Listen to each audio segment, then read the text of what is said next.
Today on Hot Science, we'll get up close to an ant farm, peer into the private lives of tapirs, and do some magic with a scientific twist. Hi and welcome to Hot Science. Hi. Hey Rob, I've got a surprise for you. Oh, good. It's in this shoebox and it's a smelly surprise. Oh, okay. Can I have it? Yeah? Do you trust me? Oh, yeah. Now, do I just smell? We'll try smelling the outside of the box. Can you smell anything? No, not really. Kind of something. Okay, maybe you just need to... Oh, close your eyes first of all. Okay. And tell me if you can tell me what the smell is. Just open a corner of the box. A corner. Tell me what it is. Something nice. Oh, yum. It's burying my nose in there. It's lovely. A vanilla-y, sugary kind of smell. It's really sweet. Well, have a look inside the box and see if it's what you thought it was. It's a balloon. But smell it. As you took the lid off, I got a great waft of vanilla smell. You know, vanilla in ice cream or vanilla malt or... Yum. Yum, it's lovely. Yum. Now, of course, there's not actually any vanilla in the box. Let's just have a look there. Nope, the vanilla's coming from the balloon. So what did you do? Well, I put a few drops of vanilla essence, that's a liquid, inside the balloon. And we normally think of balloons being airtight. They sort of hold the air inside the balloon, don't they? Yep. And that's because the membrane that the balloon's made out of doesn't let the air through. But the membrane's actually made out of tiny, tiny little holes. Small enough that the air can't get through and the liquid vanilla can't get through, but the little particles of vanilla vapour can get through. So they leak out into the air, and that's what we can smell. So maybe if we left this for, say, another couple of days and I was to smell the outside of the box... You'd probably be able to smell it from quite a way away. Ah, yeah. And that process of materials moving through a membrane is called osmosis. Osmosis. Well, there's lots of other examples of osmosis too, but the important thing to remember is osmosis is about molecules moving through a membrane. And one example of osmosis can happen with raisins. Look, I've got some really dried raisins here. This is how they come from the shop. Yep. And all the moisture's been taken out of them. But trapped inside that skin is a lot of sugar and nutrients. And what we can do... Do you want to try one of these? Yes. I was wondering when you were going to ask. You thinking, oh, they look all right. Yep. Okay, but what I've got here are some same raisins, but these have been soaked for a couple of hours in some water. And look what's happened. Compare that to... I'll get just one of these. Oh, they're a bit hard to pick up, just one. There's one. To a normal size dried raisin, and you can see that there's a big change in size. So if I was to eat that, it would taste really watery and... Oh, I don't know. All the sugar should be trapped inside, so try it. Okay. Tastes all right. Yeah. So what's happened is the moisture, the water in the bowl, has moved through the membranes by osmosis back into the raisin and soaked through and made it nice and fluffy again. Oh, okay. So with this potato trick that we've done here, that's osmosis too? Yeah. We got 3 potatoes, and let me show you what we did with each of them. This is a raw one, and we just cut a square out of the middle. In the second potato, this is a cooked potato, and we cut the square out, but in the square we put some dyed sugar crystals. And in the third potato half, this is a raw potato as well, and we cut the hole out of it and put some sugar crystals in there, but look what's happened. Yeah, okay. Well, let's have a look at what did happen. The control, the raw potato with the hole in it, the hole's just dried. No sugar in that. But this cooked potato with the hole and the sugar in it, well, not much has happened to that either, Rob. No, there's a bit of dye sort of around the outside. We've left this overnight and nothing's really happened to the sugar, except, yeah, as you say, a bit of dye soaked into the potato. But have a look at the raw potato at the end. Now, we did the same, but look what's happened with the... This is a raw potato, and you can see that the sugar, well, it's gone. It's not there. But if you put your finger in and taste some of that liquid that's there instead... It's sweet. Now, we didn't put any liquid there to start. It was just the dry sugar crystals. What's happened is moisture from the cells of the raw potato has actually moved by osmosis out of those cells through the membranes and actually moved to where we put the sugar. So the sugar has been diluted by that water and it's actually dissolved in the water. What about all this blue liquid around the outside? Okay, well, some of that liquid was also able to leak through the spaces between the cells and it's leaked onto the plate. Now, osmosis just doesn't happen with potatoes and raisins. It also happens with animals and plants. Plants soak up nutrients. And water. And water through osmosis. And, of course, when you go swimming or if you stay in the bath for too long, the same thing can happen to your skin. Oh, that's right. You go all wrinkly and you look like you're about 200 years old. That happens through osmosis too. In prehistoric times, the ancestors of dragonflies were as big as pigeons. Hello, Ooze. Hi, Rob. Hey, Rob, did you see that dragonfly? Oh, Oh, I know. Weren't they horrible? Oh, they must be huge! As big as pigeons! Far out! Hey, Rob, speaking of unusual animals, Rob Morrison's back at the zoo with a very unusual animal. Let's take a look, shall we? The mammals of the world have many with hooves, and they're broken into two great groups. Some which have odd numbers of toes, like the horse which has 1 and the rhino which has 3, and some which have even numbers of toes, like the cattle and sheep with 2, and the hippopotamus with 4. But this creature, the tapir, is something of a mixture, because if you look carefully, it's got 4 toes on the front and 3 on the back, each with hooves. And it's an odd creature in many ways, actually. These things, the tapirs, are amongst the oldest forms of mammal known. They were around in this form some 20 to 40 million years ago. This one's actually a South American tapir, so it's got a mane here and a big thick pad of muscle and fat which protects its neck from jaguar bites, which it may suffer in its home territory. Other tapirs, like the Malaysian tapir, are somewhat different. But the existence of tapir for all those millions of years is some of the evidence we have for the breakup of Gondwana. Because Gondwana was a large supercontinent millions of years ago in which lots of today's continents were locked together. As it broke up, the continents split apart, moving to their present positions. And one of them, South America, contained creatures like this, and places like Malaysia contained their tapirs. And these are not countries where a tapir could swim from one country to the other. So it's believed that this is evidence to show how Gondwana broke up and to give us something of the time course in which it did. Well, tapirs are strange-looking creatures, but they're very interesting nonetheless. They've got a little sort of trunk here, which you can see is very good for snaffling food and putting it into their mouth. And the nostrils are right on the end of that trunk there. They are, as you can see, vegetarians, and they like eating fruit and stuff. And the food that they get in this zoo is got to be fit for human consumption. But it's not, of course, the food they would get in the South American jungles and forests. Potatoes, bananas, apples, things like that. So although it's good food, it has to be supplemented with what they're not getting in their natural diet. So every now and again, creatures like old Raymond here are given an iron tablet. Here, you want that? Want that?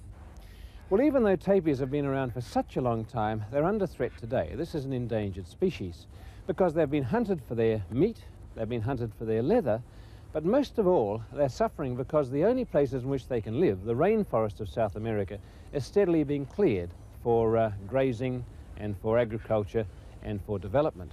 So it's probably only in zoos of the future that creatures like Raymond are going to be able to survive.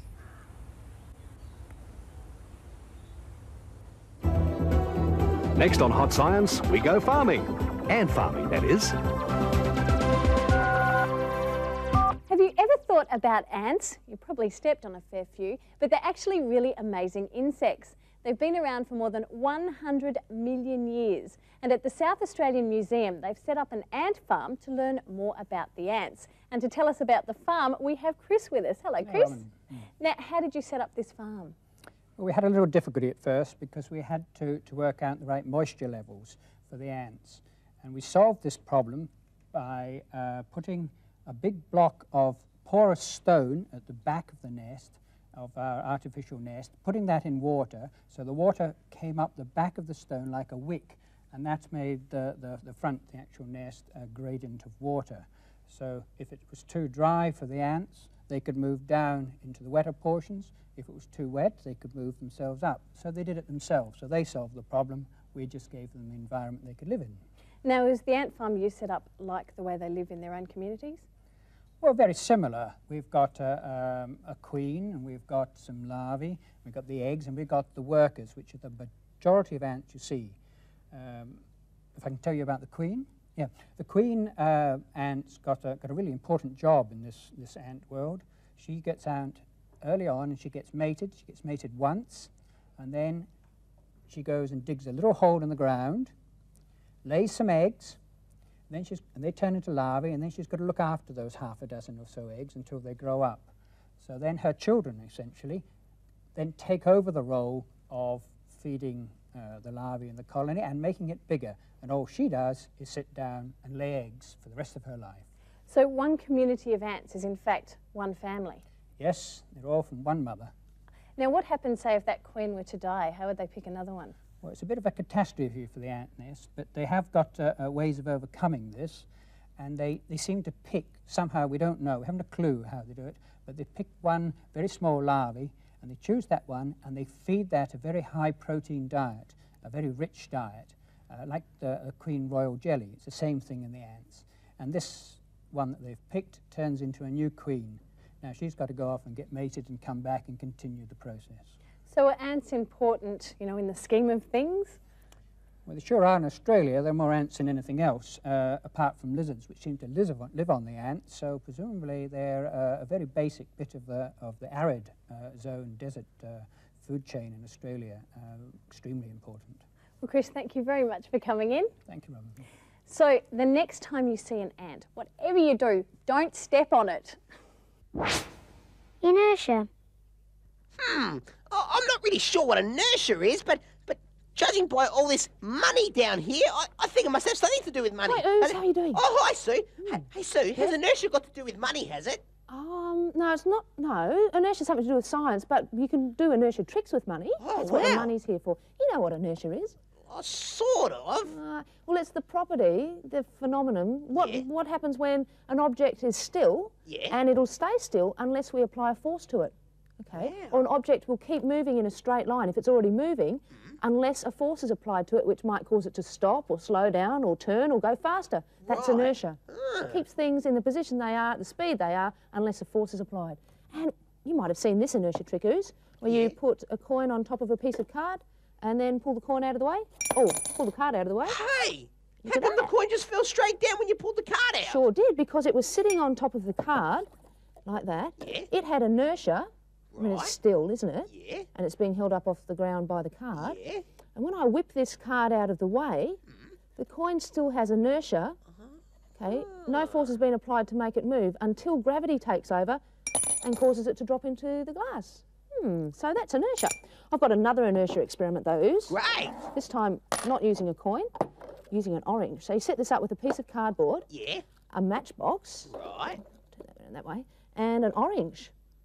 Okay, so this is something a bit bigger than a coin, Yeah. and we'll see if we can get the orange to drop into the cup. You ready? Okay. 1, 2, 3.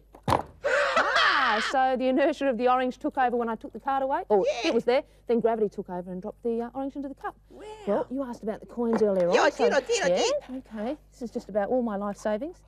Okay, so I line up all the coins in a nice straight line like that, so that they're touching. Then I take one coin at the back just a little bit like this, and give the others a bump. Hey, Ah. the other coins didn't move. They only moved a little bit because of their inertia, Yeah. but they transferred that energy through to the end one, and it was able to move. That's amazing. Hey, Sue, there's some really great games you can play using inertia, aren't they? Yeah, there are. And I've got one more. Okay. This one, where you put a coin on top of a finger, like this, but a piece of card in between. You flick the card out between. You watch this very closely. Ooze. Okay. You ready? Steady. Oh, No, it didn't work. Can I try it one more time? Try it again, yeah. Okay. Ready? Sometimes these science experiments take a little bit of practice. Yeah. 1, 2, 3. Ta-da! The inertia of the coin kept it there until it popped onto my finger. Hey, Sue. Yep. Rob's got another inertia trick to show us over in the street. Okay. Yes, I have, and this one is really easy to do as well. All you need is a hard-covered textbook like this one and 2 pieces of wool, but I think I'll call Sue in to give me a hand. Here I come. You've got another experiment on I inertia. have indeed. Now, could you hold the book for me? Okay. And the first thing I'll show you is that the 2 pieces of wool, when I put them together, like this, are exactly the same.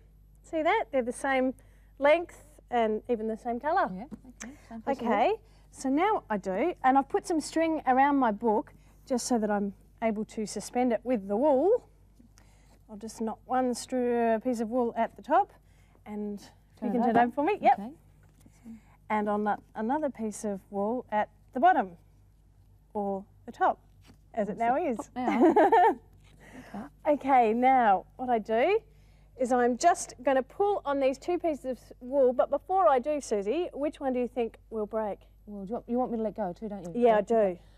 The top one. It's got more strain on it. Okay, let's try.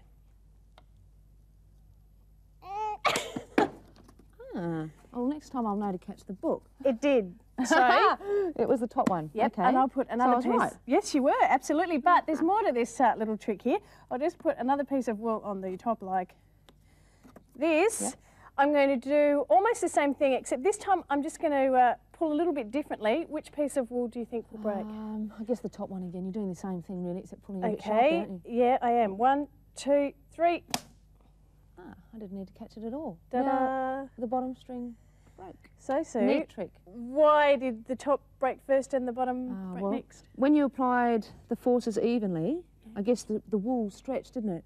And so it was the wool that had the most strain that finally gave way. But when you did it the second time, the book was hanging, it had inertia, it was still, and you applied that force really suddenly underneath, didn't you? Mm-hmm. And so the inertia of the book kept the book still. That pull had to overcome the inertia of the book. It couldn't do that, so instead the string broke. Ah, very easy trick. Why don't you try it? The oldest moon rocks brought back by astronauts are 4,720 million years old. I've got a puzzle for you. Can you guess the mystery close up? These necessary items come in pairs and a wide variety of colours.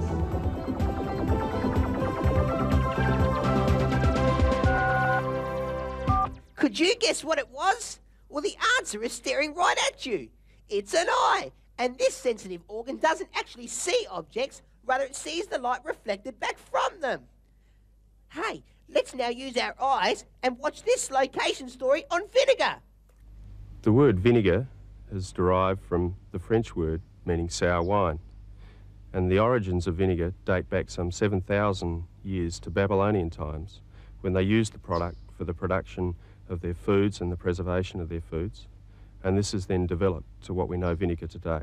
The first stage of the vinegar process is the preparation of the mash. The mash consists of water, wine and alcohol. This mash mixture is then pumped to the generator. The generator consists of a 66,000 litre vat containing some 1,200 bundles of vine cones. This mash mixture is then circulated over these bundles, and the bundles contain bacteria which convert the alcohol in the mash mixture to acetic acid. During this process of circulation, the mash mixtures have to be cooled to 32 degrees, and this is done by circulating through a spiroflow. In addition to this, air is also injected into the generator to help the bacteria convert the alcohol to acetic acid. This process takes approximately 8 to 10 days. The vinegar is then removed from the generator and put into a storage tank. This base vinegar can then be used to produce many other forms of vinegar, such as spiced. Spiced vinegar is produced with the addition of several spices into a blending tank. These are allowed to soak for some 2 weeks before being filtered off to storage tanks. Vinegar as sour wine, that makes a lot of sense because when you eat it on its own, it's all bleh. But it goes well with lots of different food, and it's an acid too. And there are lots of different acids that you'd find in the kitchen at home, not just vinegar. You'd also find lemon juice, orange juice, anything that's citrusy is an acid. Yeah, and there are plenty others as well. And you can also find the opposite to acids. They're called bases. And you'd find them in the kitchen too, often in the laundry and the bathroom. Yeah, cleaning products are really good bases. And we're going to test some of the stuff that we found in our kitchen and bathroom. And the way we're going to do that is using some red cabbage. Now this is a really good indicator, and all we've done is boil some red cabbage for an hour and ended up with this wonderful, just get some in there, purpley bluey colour. See that? Now that is a great indicator, Sue, but why? Well, why? Because the colour is quite a strong bluey purple colour, and when you add that to acids or bases, it can actually change colour to indicate if it's an acid or a base. Now you don't just need to use red cabbage, you can use flower petals as well. Collect different flowers from the garden, and you can make up your own colour scale to see what colour they change in acids and bases. Ah, well, let's test our little beaker of substances here. The first one is vinegar. And if I just add a couple of drops, we should say yes, if it is an acid, it turns red. And if it's a base, it turns blue. And if it doesn't change colour and just goes this sort of bluey colour here, then it's neutral. Okay. So the vinegar, a couple of drops. Quite a strong red, so it's an acid. The next one we have is detergent. Add a couple of drops. Ooh. What do you think about that? Add a bit more. Okay, because it's still purple. Okay. It's turning a purpley blue colour, isn't it? So I think that would be a base. Yeah, That's a what I'd base. expect it to be, yeah. Lemon juice. Now this is a citrus, so Quite a strong red, yeah, great. definite acid there. The next one is antiseptic. Hey. Don't overfill it. That's quite a strong blue, Yeah. so another base. And then we have cleanser, like kitchen cleanser. Right, for cleaning walls and floors. That's another really strong blue, so That's another, even stronger, yeah. another base. And the final one is some milk.